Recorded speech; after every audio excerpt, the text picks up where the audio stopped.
If you have a strong-willed, out-of-control child, then by definition you have a very intense child. He enjoys intensity. He seeks intensity from others, especially you, his parent. Observe him sometime while he's playing video games. Watch how intense he is. Look at how he just feeds off of the energy of the game. Now, when you're animated, when you're arguing, lecturing, threatening, getting angry, and so on, you unfortunately are providing the very intensity that he wants. He has discovered that you're much more interesting when he behaves inappropriately. And if the intense child believes that he's going to get a bigger payoff for negative behaviors, then he's going to repeat that pattern over and over again.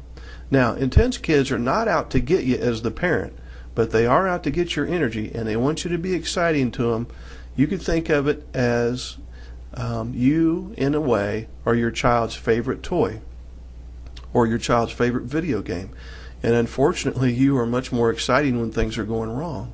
So what you may have viewed as punishment or discipline was actually a reward. Your child got a bigger payoff, and I have seen many, many cases where a child is literally addicted to the parent's negative reactions. You can't really stop a child from breaking the rules. They already know what the rules are, and it gets old trying to convince them not to break the rules. But you can deliver a consequence in a way that doesn't accidentally reward his negative behavior. And you can give your child your energy when things are going right rather than when things are going wrong. So one of our major tenets in this methodology outlined in this ebook is when things are going wrong, we have to put on our poker face. We cannot show any emotion, because as soon as the child knows that he was successful in pushing our button, he will continue to push, push, push. Now, it's at this stage of the game when I often hear from parents that it's just too difficult to not get angry. They say things, like, well, if my child's misbehaving and he's calling me names or breaking stuff, it's just impossible for me to not get angry. Well, you know what? I disagree with that. It's not a question of whether you can or cannot put on your poker face. You've already done it.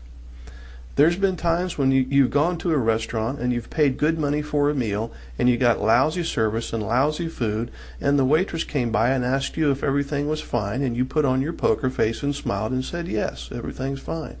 And there may have been a time where you got pulled over by a police officer and you got a ticket that you couldn't afford and that you didn't feel that you deserved, and you could have told the cop to go to hell, but you didn't. You smiled, you signed the ticket, and you showed up to court.